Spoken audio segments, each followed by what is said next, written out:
Well, I don't think someone who wasn't familiar with Apex Legends would want to watch a balance discussion. Unless they're me, who watches hours and hours of Counter-Strike Global Offensive content despite hating that game. I can't explain it. I don't like CSGO, but I like the War Owl a lot. The only part of me that likes CSGO is drunk me. Same thing with TF2. I keep watching TF2 videos in the hopes that one of them will be, okay, TF2's over now. So, I'm just there for the Daniel, hacks, bro. Daniel, Keaton, what are your thoughts on Bloodhound? Improvements or downgrades? I haven't All played him kinds called since downgrades. like season 0. Okay. Well, So- I think that Bloodhound is a very good legend. I think they're very useful. I very have popular in competitive Apex. I would Yeah. say. Yes. For whatever If reason, you're gonna go with a recon, you're either going Crypto or Bloodhound. Rip I our haven't boy, seen- I haven't poor seen- boy Pappy. I haven't seen crypto that much in competitive Apex. I've Bloodhound's seen Crypto and high elo. Generally, yeah, you don't see. I mean, Crypto's still good too, but that's a different part of the discussion. Bloodhound's true power is their ability to know when you're being snuck up on. Like, Yes, Bloodhound can 180 and he will know. well, when you have a Bloodhound on your squad, you don't really have to worry about Doesn't being do snuck up on. You don't have to. You always know where the enemies are, and so while highlighting people through walls is really great and all, it's really the utility is, hey, is there somebody here? And remember, it might have been season 3 or maybe season 4. I'm not sure. They did this one change for Bloodhound where they increased their range a bunch, but put it on a massive cooldown. And of course, they walked back that cooldown, which is a great change. But in that they laid out the role that Respawn thought that Bloodhound was supposed to have, which is that Respawn and like other recons lets you know where the enemies are. And so that's really what their passive is so good about, is it tells you, hey, people have been here at a certain time. My only complaint is that it's really difficult to use those breadcrumbs as they were intended. Like, you don't know, you have nothing but the timestamp, and you have this train, but you don't know if you're going backwards. And of course, when you're using Beats the Hunt, you can see their footsteps. But Yeah, and it's just it's super confusing. But my only concern is that, like, if the devs were to fix it, were to make Bloodhound's passive actually usable, would they be too powerful? Like, sometimes I worry about, like, when things suck in this game, do they suck on purpose? I mean, yeah, well, Keaton and I have talked about this before on Apex's character design philosophy, is every character has their own counterplay. Yeah, counterplay is an essential concept. If you didn't go to game school or watch a million hours of extra credits, counterplay is basically doing one thing will prompt the enemy to do another. That's So, like, essentially what the entire yeah. Apex. So, for Design example, if Bangalore drops a smoke, the counterplay is for Bloodhound to scan. Or, you know, if Lifeline starts rezzing, the counterplay is to rush the person. And so Sort of traditionally, amazing. they want to have so rather than having abilities that just make you win or just put you in an amazing situation, they rather their abilities that force the enemies to play in different ways. Aside from, you know, scanning to assert dominance, you know, rescanning. Bloodhound v Bloodhound, Yeah, and to assert dominance. that's the rules. I'm sorry, guys. it is. I'm sorry. It is. If If you get scanned, scan them back. And if You you miss the have to scan, assert- you're the worst Bloodhound. You have to assert dominance somehow. They gotta know that you're there. I mean, Yeah. they already know that you're there, You but they need to gotta know that know. you now are you know where the Bloodhound. they are. They gotta would- know where you are. Okay? Bloodhound would like to know your location. So if you're pushing on a Bloodhound and they scan you, don't keep pushing. Like, just go. The Bloodhound will know. Like, Yeah. wait Like, for the you're not- scan to go and push a different side. Yeah. Bloodhound The counter- will assume that you're in that similar position with his peripherals. The Since- element of Bloodhound's counterplay is that when you make the scan pulse, everyone else can see it too. And so, as playing as a Bloodhound, don't necessarily want to be doing it too often. Just like, okay, I can see exactly where they are, but then they know where I am. So it's all about head games. I'm back. Logged off my drone. Are you... Someone destroyed my drone. I didn't know you could do that. Never mind. I'm very sorry. Didn't even talk I'm about just their taking ult. that now. What the fuck? So, Bloodhound's ult Yeah, is Beast of the Hunt, right? Beast of the Hunt. Yes. Essentially, Beast of the Hunt lets you go into a mode where you can constantly spam your Q on an 8-second cooldown, and I Yeah. think back in season 7 or Using 6, it was a 6-second cooldown, Yeah, they which made it means so that you using it- always knew where they were. Using it, ideally, you can get 3 scans off. You also have constant threat optics, you can see through smokes, and you move 50% faster. And then, you get- one little constantly feature see- people get- don't know about it is that getting a knockdown will extend the duration by like 10 seconds.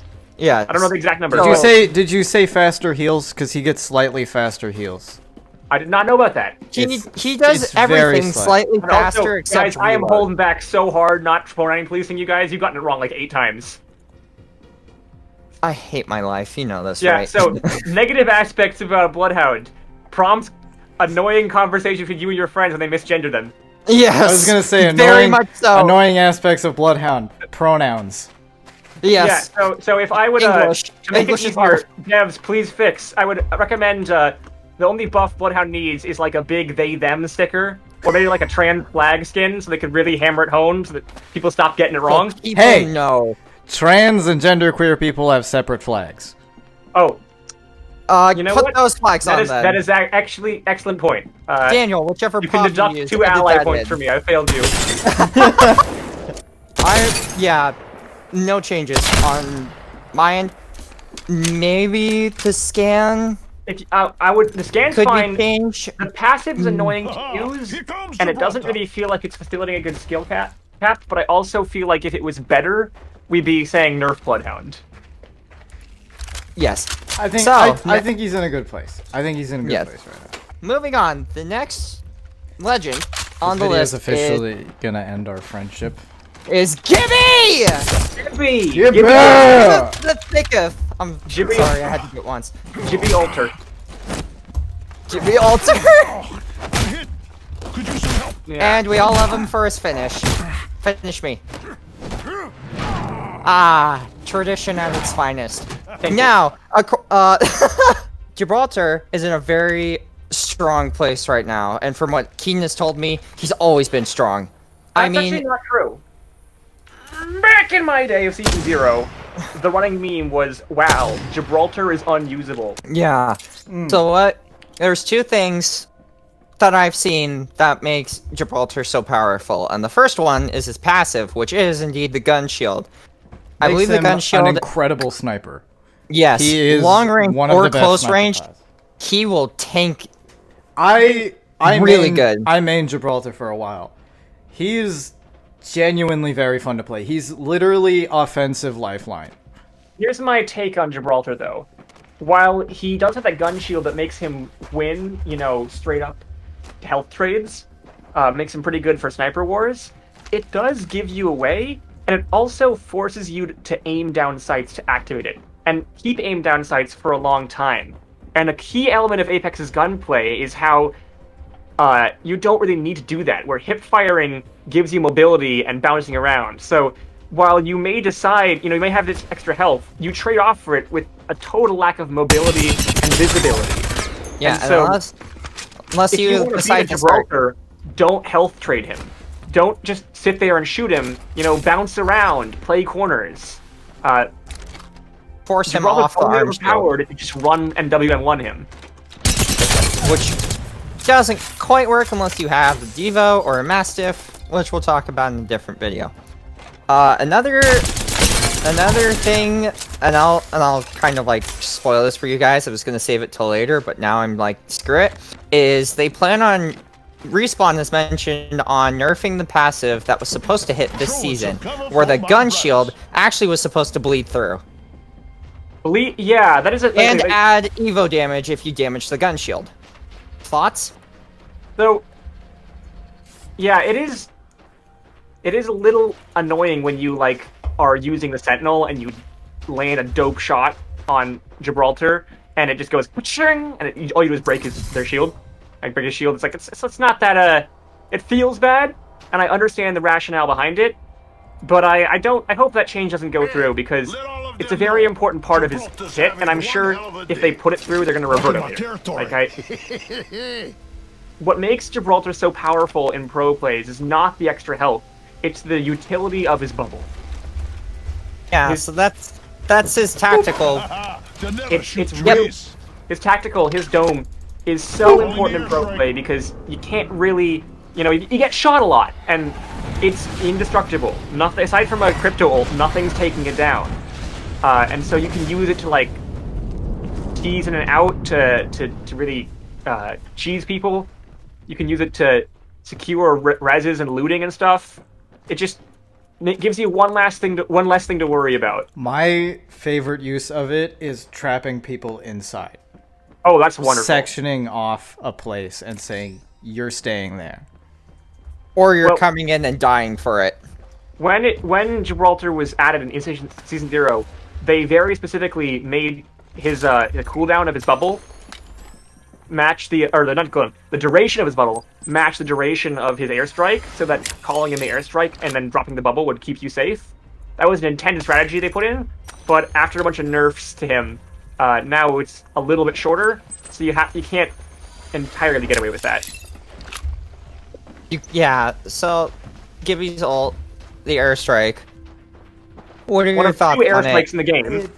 Yes. So there's again, useful for like sectioning off places, but I'm a little bit hesitant to use it as like an offensive attack because the only way that I've personally gotten a kill with the bombardment on an offensive attack is if someone's rezzing. That's really what it's just for. lock Or them it's intended for. What it ends up being used for is you knock someone, you drop an airstrike on them to finish the kill. Yeah. With other go ahead. things, but really, there's so much telegraphing and counterplay to it that it really is like are you good at the game or not kind of thing. Like, a skilled player is never going to die with an airstrike. Unless they're really backed into a corner, and that's rare. I will say, though, I'm going to backtrack a bit on what I said last time. I've used his ult offensively when it's like pin needle ring. When there's literally nowhere else to run. That's the other point. Final ring, all bets are off. Yeah. Yeah. Final ring is like... The final ring stays in the final ring. We don't talk about who we become in the final ring. Yeah, so another, I'd say more controversial statement for Gibby is that people are tired of him and Caustic, who we'll talk about later, using their ult on pin needle rings and forcing squad wipes, even if they have a res shield. I don't see the solution to that. Like, unless that's Gibby... the inherent problem of battle royales. I don't see what change to Gibby would change the fact that in battle royales there's a final circle. I thought about this, like, on our own time after we had talked about Gibby. I thought what Apex could do is what Fortnite had that one time where they would force the ring to move. Like, move laterally rather than just... Yes, like when it's final round and the ring hurts the most, it would force people to rotate into a different spot with the ring, and if you didn't rotate with the ring would kill you in like 2 or 3 hits. Well, that would be interesting. With the final pin needle ring and like Gibby's ult, especially like I'm talking about Gibby and Bloodhound, or sorry, not Bangalore. I'm talking about Gibby and Bangalore, not Caustic. That's a different story altogether. But like, you can have that luck of the draw scenario where probably like 5 or 6 times out of 10 you're ending at a point in the ring where there's cover and you're inside a building. And that's not so good if you're fighting against a Caustic, but like against a Gibby or a Bangalore, like if they drop their ult, it doesn't matter. It's not doing it. We're working doors. Unless you kill them first, you're screwed. Yeah, it's interesting how this game uses the difference between indoor and outdoor to such effect. And, in my opinion, also uses the different terrain and biomes to the advantage as well.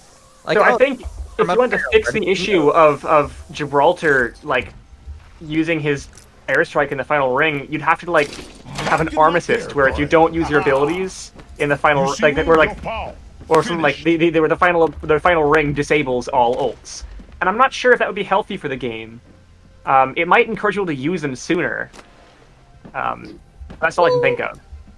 It would definitely change the identity of the game, and I'm not sure if that's what they want. A Wild Cell has joined the podcast. Hello, Cell. We're talking about One Apex person Legends. in our group who doesn't play Wait. Apex Legends. Oh my Yet. god. I mean, it's Stop it. it's interesting because I will if we have Cell come in here and we explain at least the basics, she can give a different point of view of somebody who doesn't play the game. It's a good point. It's a very charitable thing to say. Well, I mean, I'm Cell- trying to Cell be from- inclusive here. I know. And I've asked Cell if she wanted to try, and I managed to convince her, you son of a to try it at some point. And I don't expect her to like it or dislike Here's the thing, it. I've told my friend I was going to watch Man of the High Castle at some point, and it's been 6 years. Fair enough. Would you say that there's a difference between maps for Gibraltar's gameplay? Like a difference for Olympus? Oh yeah. a Olympus difference is for open. World's End? Olympus is so open. It has so many open fields. It's definitely a Gibraltar map. It's not just that it's open, it's vertical, right? Like, Kings Canyon has some elevation zones, especially in the new patch, but like Olympus has a bunch of hills you have to run up and down. And you need a bubble for that. Would you say, really quickly, besides the passive nerf I mentioned, does he need any changes? I think he's alright, but flow players think otherwise. Fair enough. Alright. Let's talk about the next Lifeline. legend, Lifeline. Lifeline, oh I love The Lifeline. one I would like to add, Oh wait, sorry. the Friendly fire one is still on. character in the game who has a tactical that heals, an ult that force drops Complete a care package. Combat Com- medic character. Yes, and a passive that, oh my god, people think it's annoying, and personally, I agree, depending on the situation. So what makes Lifeline so controversial, obviously, has been her passive. Yes, it's a free res. Lifeline has free mobility. She can shoot, she can defend the person that's reviving, but obviously, it feels like a bait trap for some people, or some people hate it because if they get grenaded, they're dying. I don't think So, it's what are your that thoughts? unfair. I think it's a good passive. I like it because it's not just you're getting rezzed immediately and you're back in. There's a like a 1 or 1.5 second buffer between when you get up and when you can actually start running and shooting. And during that buffer, you can still take damage, and you're at very That's low called health. Counterplay. Yeah. Yeah, So it's not like you're just immediately bringing people back into the match. Like you can constantly like res. It's giving the other team a 1 second difference can make and break the game, especially issue in with- this game. The issue with Lifeline is not necessarily that she isn't balanced, because I think she is balanced. It's that she feels bad to play against, right? Because she can chain those heals over and over again, and while that may be totally fair given the power of the other legends, it makes people frustrated, and that's the thing you need to consider with your game, is like balance. It's not just spreadsheets, it's players' enjoyment. Let's say, like the smart play pistol, StarCraft. right? The smart pistol from Titanfall 2. Stupid. It's I hate it. or even Titanfall 1. In Titanfall 1 you can spawn with it. Yeah. And it's remember pretty balanced. It had a low maximum ammo. The lock-on time was long. It wasn't super great at groups since it took 3 lock-ons to kill 1 pilot, so 2 pilots you were pretty much dead. But it just feels bad to play against. It sucks. It's not the kind of gameplay you want. And so a lot of people complaining about Lifeline don't think she's too powerful. I mean, her hitbox is jacked. There is counterplay, but repetitively having an enemy come back doesn't feel good. And so I do think that they could nerf it, and it wouldn't be entirely justified, but it would make people enjoy the game more. And we can all sit here and say, oh yes, this game is perfectly balanced. I love it. But if people aren't having fun, it doesn't matter how quote-unquote balanced it is. How do you think they should nerf them, Keaton? I think they should put Doc, her they should put her tactical and her passive on the same cooldown. So, Like she can only do it once and then it's off for a certain point? yeah, I mean, like, so there is a definitely no, yeah. So that using her, so that using her dock drone would put her passive on cooldown. Using her cooldown would put her dock drone on cooldown. And while that would prevent the whole, res someone and drop the drone for them, which is a pretty iconic part of her playstyle, I think that introducing some kind of cooldown is the key. Even if it was just short, like 5 seconds or something, just something in between would make it feel better to play against. And that's really the sticking point that Respawn has said in their Reddit AMAs and stuff, is like, we understand there needs to be a cooldown, we just don't know the right way to convey that to people. Right? Like, you don't want to cover the screen in a bunch of bars. There's only limited UI space, and readability is something very important to them. So I would suggest that, letting the passive put the tactical on cooldown. Maybe it wouldn't even be for that long, like only for 10 seconds. It's just enough to say, okay, this is the resource, it's your tactical resource. People say her ult is bad and they want to rework it, and I don't agree. It's pretty good. It's pretty good in the clutch. It is a good ult. I've used it not just to like get items. I've used that ult in a clutch situation as cover. Yeah. It's not destroyable. It's mobile, and if you land on someone, which never happens, but I mean, if you do, you're pretty cool. They die immediately. Good on you. So what makes Lifeline so powerful is really what makes anyone powerful in a battle royale game. See, one of the key components of every battle royale game, every single one, including even like Spellbreak and stuff, is that it's a war of attrition. There is finite resources in the map. You pick up some of them, but you use them to do damage and heal yourself, and the only way to get more is to kill people. And so what Lifeline does is she kind of breaks the second law of thermodynamics. Or it's the first law. I'm not sure. I failed physics. But it's one of it's one of them. There's a big old, in Newton's big old book. Yeah, because she can pull health from nowhere, and she can generate healing items from nowhere. Especially if you're using, like, the Sentinel. Having a supply of shield cells is really nice.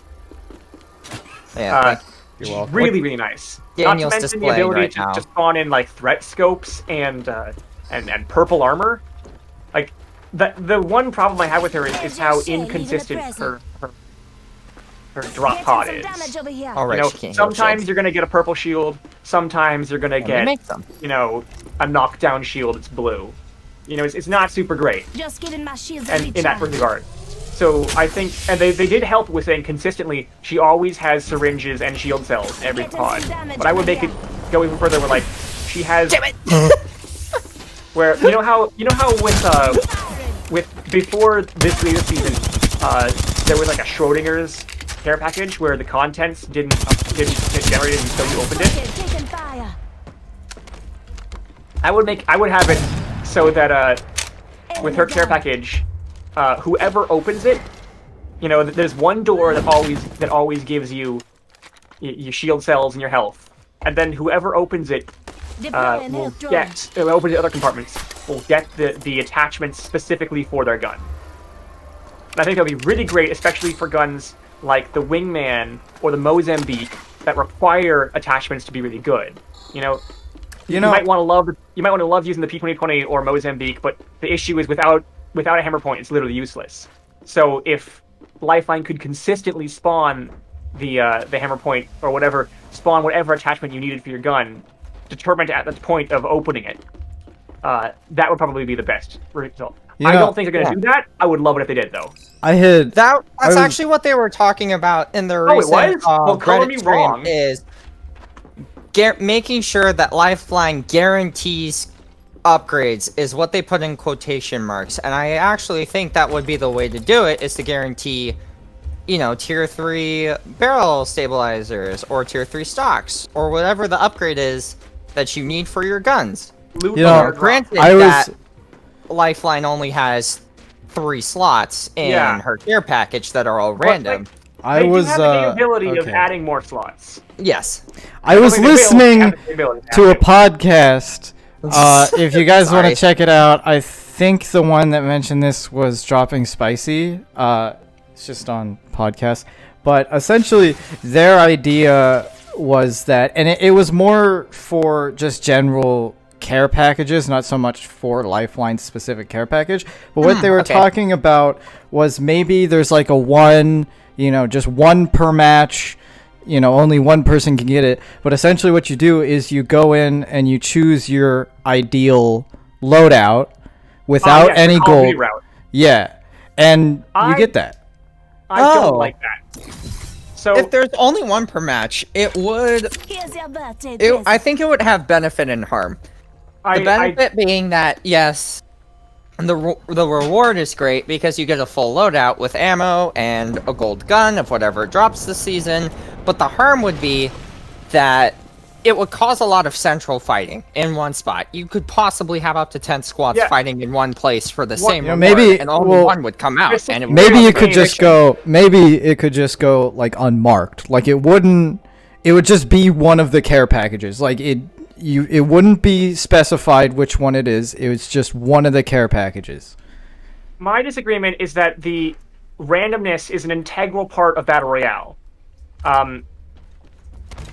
And what makes games fun is variety. People don't want to admit it because players, as Sid Meier said, players will engineer out all the fun, and so people will always want to have the most ideal loadout.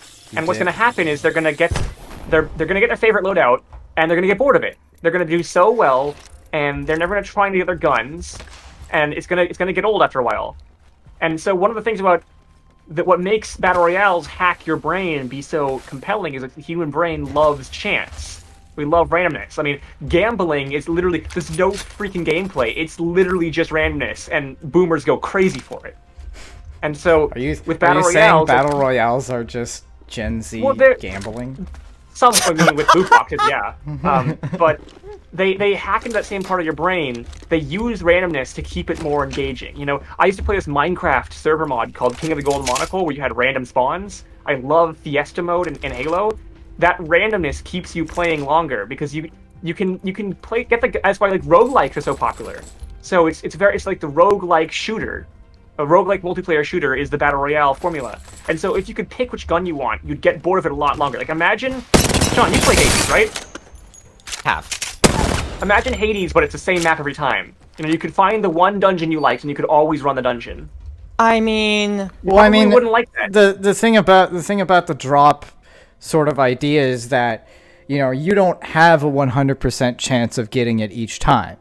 You can find it, it can be there, but it's not a guarantee that you're going to get it. Somebody else could get it.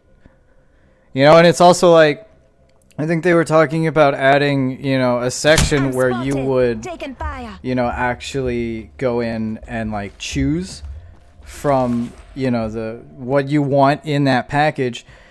And you can go in and edit that as much as you want. It would limit you to, okay, you only, the most that you get is purples in it, I think would be fair. But yeah, it's not the way that you're talking about it. You're making it sound like it's, every single match you start out with this specific loadout. And that would be sort of the COD, formula. But I think in the way that they're talking about it is that it's a random drop, and there's only one on the map, and only one person can get it. And if you get it, you get it. If you don't get it, you don't get it. You play the game how, it was meant to be played, how it's normally played, and, you hope next time that you do. Well, I think that would be interesting. I would be willing to test that. I have my doubts, but, it would be a cool, thing they could bring in as a limited time mode, or, a takeover, because they don't do limited time modes anymore. They just say, okay, we're all playing with these rules now. So, well, and I also test it. think that they should limit the amount of options you get for those gold guns too. Like you. Well, can you only choose wouldn't. It's between not. three would be- It's not a gold Well, gun. it's only It gun, would. you just pick one It'd you be a want, you're like- normal gun with Oh, all okay. I purple thought we were attachments. assuming gold. No. It's not just giving you like legendary items in the game. Like you get, you can choose any gun in the game, what you would want. Like Sean, you like to play with the 30-30. Like you would be able to choose. For some reason, that gun is trash. You would be able to choose like, okay, Heavy 7. in this specific package, if I were to get it, I would like it to have a 30-30 with a purple extended 3 times scope and a purple stock. But And then it would drop with when exactly that. they added replicators to the game, they were talking about how they at one point you could craft any item in the game in the replicators, and they scrapped it because they found that the UI was too cluttered if you put every item in the game. So they set it down to a rotating few, and so Yeah. they'd have to add some kind of out of game thing, maybe like within the loadout section, to actually pick which one you wanted to spawn with. Yeah, that was what I was contributing. Is that yeah. in the loadout screen, that's when you would choose, what you would I have. do worry about readability in that regard.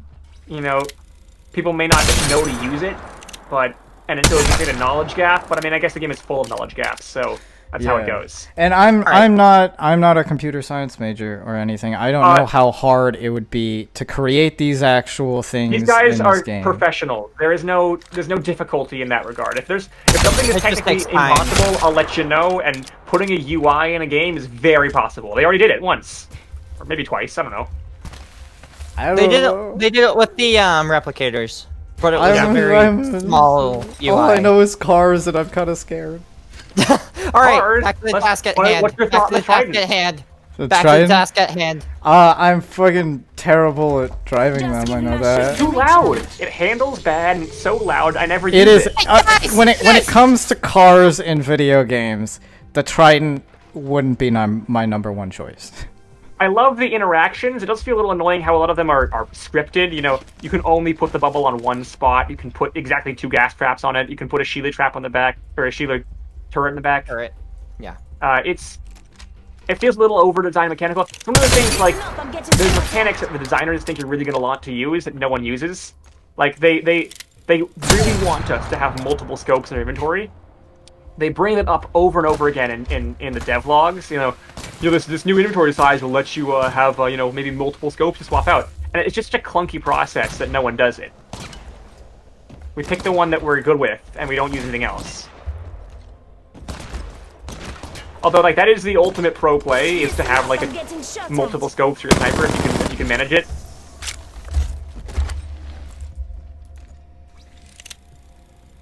All right, back to the task at hand. Next legend up is Pathfinder. Oh my god. I'm Oh, so my sorry, boy Daniel. Pathy. You got destroyed. So Pathfinder is in, I'd say, a weird spot. Yeah. Because a lot of people don't want to use him because of one thing, and that is Cooldown. low profile. Oh. I mean that too, but essentially low profile makes you take 5% more damage, and that 5% ends up hurting Pathy a lot in the long run because of his big hitbox. Well, I mean, it's not. It's like StarCraft, right? With StarCraft, they have upgrades for units, and it's always like +1, +2, +3. +3. It's not. There's Or very +4. small numbers, and it sounds like nothing until you realize these enemies are designed to trade health, and just adding one number is the difference between them dying to each other or them, one of them surviving with 1 health. And so that low profile means that if Pathfinder gets in a straight damage trade scenario, same gun, same aim, pointing at a person, Pathfinder's just gonna lose. And I think that the devs really have a chip on their shoulder because Pathfinder was really powerful for a time. Oh yeah, no, yeah, he was. So For good. sure. And so they saw the data and they kept on trying to find, okay, how will we bring this guy down a peg? How do we make it reasonable? And I think there's a problem that with the same problem with Lifeline, what's balanced versus what's fun.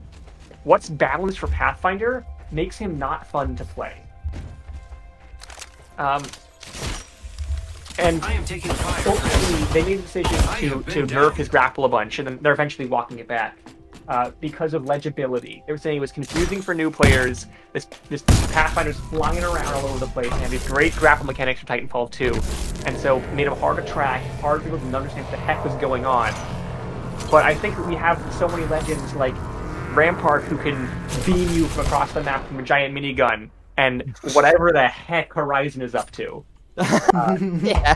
And your screen getting covered in smoke and flames.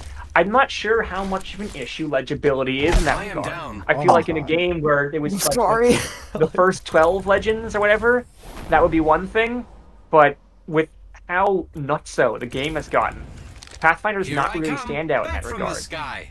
They did he used to be mandatory because he was the only one who could do the scans of the ring. The survey beacons. And now it's good that he can still do that, and he gets a bonus for his zipline.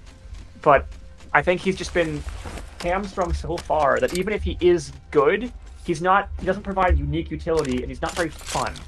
And without those two things, people aren't going to play you. Alright, next legend. Oh god, it's Wraith. Speak of the devil. Different. Yeah, Wraith. Oh, Wraith the Devil? Because you're not wrong. Okay. Purely from a player, not like a community point of view, but purely from playing Wraith, I do enjoy her. She does have team-oriented stuff, like you said, Keaton. It's just that I think that the community around her and around Octane is that, like, you know, mostly the people that play her are like 12. And no offense to anybody who's like over 12 who plays Wraith, you can do whatever you want. I like playing Wraith a lot, you know. But like, you know, I noticed, you know, a vast majority, at least of the people that I play with who play Wraith, and you know, I hear on mic or something are like 12, and it's like, You know what? No. I'm not doing no offense here. Full offense to all you Wraith mains. I can res you if you will just wait 1 second. Please. Yeah, I think Yeah, that is there is one of is my such main thing complaints as with like Wraith. a good Wraith player. Like there's like Monsoon. Like he's Yeah, just such but a they're- good Monsoon offensive. doesn't exist. I've never seen him in real life. Sorry. I was gonna So- say sweaty Wraiths. The Wraith is technically balanced Is a because term. despite the fact that her kit is incredibly powerful, and I have a Gets a lot to bigger talk hitbox about. now. I'm not Her, quite sure. the people that play her aren't. That's Exactly, what like, makes her she's so balanced valid. out by the fact that while she may provide a massive advantage to your team, she's not on my team because she disbanded. Yeah, She's already I gone. mean, if you have like a pre-registered team, like yes, Wraith is a really good legend. If you're a pro Obviously, player or a decent human being, Wraith is really good. But if you're a rando, which are less than human and don't deserve rights, Heard not it so here great. first, folks. Please don't take it out of context. Keaton's patience is take it limited, back. and he's I- not. There are that only is- 2 groups that don't deserve civil rights: Wraith mains and furries. And I'm only one of those.